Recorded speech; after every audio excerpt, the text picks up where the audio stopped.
Okay, so at the end of the last chapter, Henry had got a trophy for the most unusual dog in the dog show because he had accidentally turned Ribsy into the pale pink dog. We are now on chapter 6, page 136, Finders Keepers. After lunch on the Saturday after the dog show, Henry was in his room feeding his catfish. He dropped a tiny pinch of food into the water and watched it drift down to the bottom of the aquarium, where the catfish busily dug through the sand to find it. Henry! Robert was calling from the front yard. Henry put the lid back on his aquarium and went out to the front. Hey, what do you want? Come on out and let's practice tumbling like the guys at the gym at the YMCA. Okay. Henry ran down the front steps. Ribsy looked up from the bone he was gnawing and growled. It was not an angry growl. It was a growl that meant, "Don't bother me. Can't you see I'm busy with this bone?" So the boys, Henry and Robert, practiced handstands and somersaults, and they practiced on the lawn until Robert said, "Come on, let's try that trick where one guy gets on his back with his feet up in the air, and the other guy gets on top of his feet, and the first guy turns the one on his feet around and around." He flopped on the grass with his feet in the air. "Come on, try it," he said.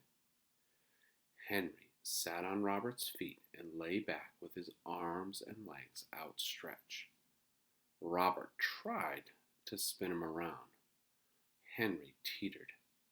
"Hey, you're kicking me!" Henry toppled over and landed on top of Robert. "Oof!" Robert sat up. "You're too heavy. Let's try something else." "I know what. Let's go over to Beezus' house and practice doing pull-ups on her chestnut tree." They found the girls in front of Beezus' house. They were busy tying a long jumping rope from the chestnut tree across the sidewalk to the lilac bush.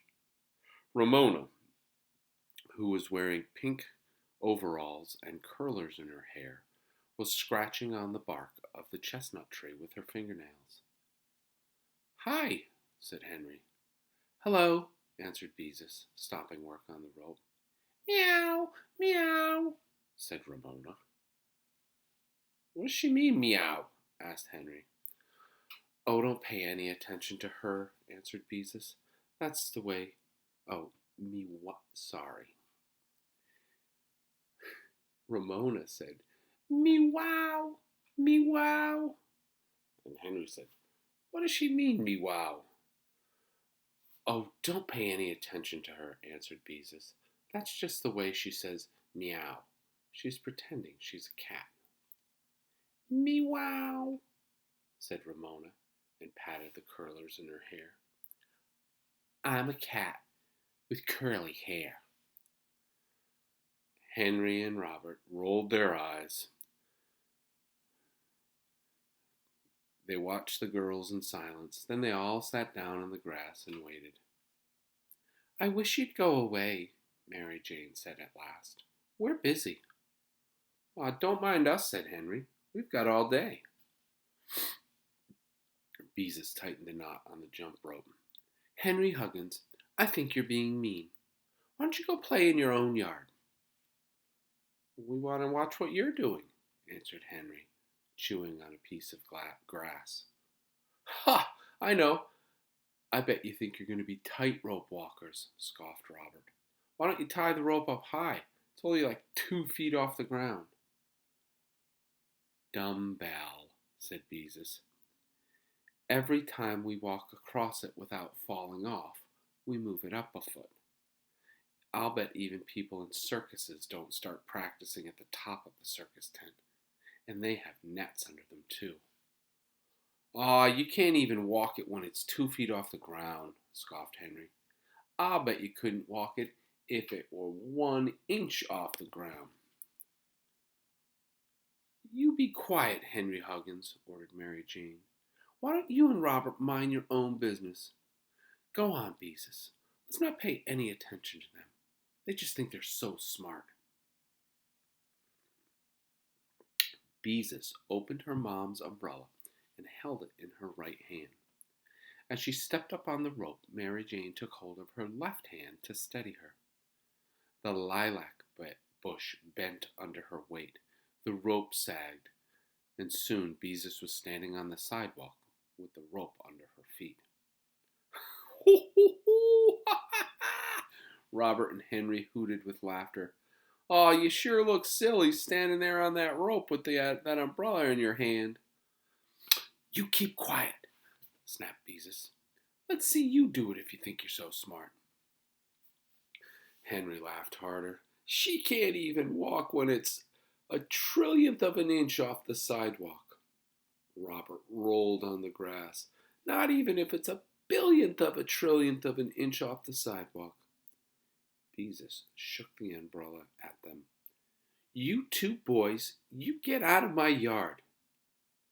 "You can't make us," yelled Henry. "If you don't go home, I'll never speak to you as long as I live."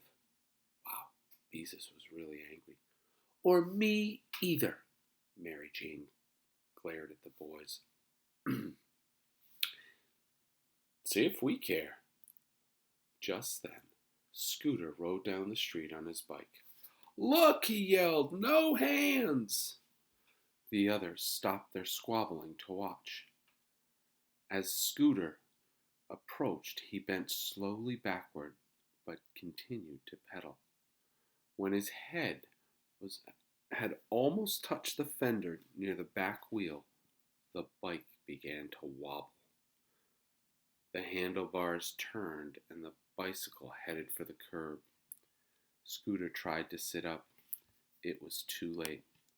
He had lost his balance. His bike bounced up on the curb and tumbled Scooter sprawling on the grass. The bicycle, stopped by the chestnut tree, toppled over and landed on top of him.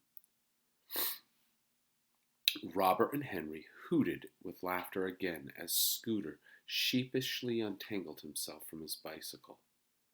He rubbed his shin, but didn't say anything. The kids knew that the fall must have hurt, but Scooter wasn't going to admit it. "Well, anyway, I did it once before," he said carefully, feeling his right elbow to make sure it wasn't broken. "Aw, I'll bet you didn't." Henry was pleased. Usually he was the one having accidents while Scooter watched. "I did too." "I bet you didn't." "Aw, keep quiet, all you boys," shouted Beezus, "and get out of my yard right now." "Beezus, you keep out of this," ordered Henry. "Aw, you're just a dumb girl," sneered Scooter. "Yeah, dumb girl," echoed Robert. "And anyway, it isn't your property." "My dad pays rent on it, so it's just the same as my property." Beezus raised the umbrella like she was going to hit Scooter. "Hit him!" yelled Mary Jane, far from her usual ladylike self. "Don't you dare hit me." "Hey, you kids!" It was a strange voice. The kids stopped their quarreling to see who it was. A strange boy was sitting on his bike by the curb. He was a big boy, big enough to be in the 7th or 8th grade. He didn't belong on Klickitat Street, and none of them had ever seen him before. "Hey, kids, I've been yelling at you for 5 minutes," he said, and smiled. "Is one of you Henry Huggins?" Henry was so surprised he didn't answer. Who was this boy, and how did he know his name? Robert nudged Henry, who remembered he hadn't answered. Oh yeah, he said. "That's me."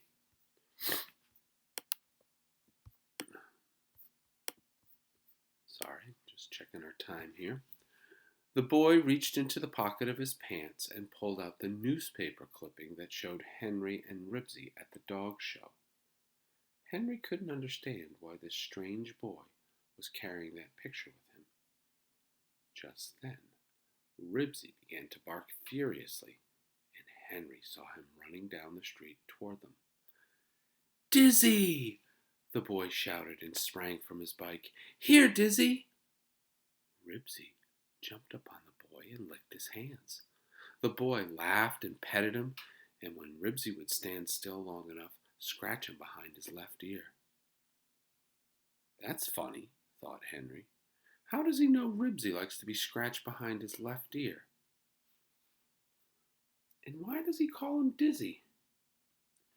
"His name isn't Dizzy," Henry said to the boy.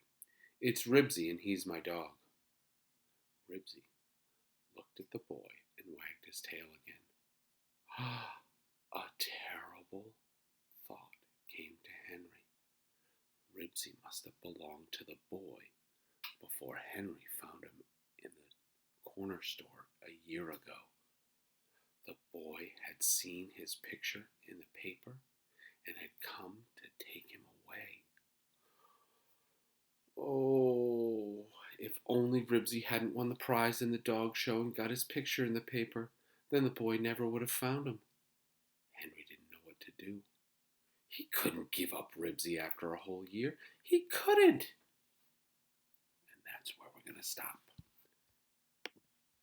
Hope you enjoyed today's 11 minutes, and we'll see you tomorrow.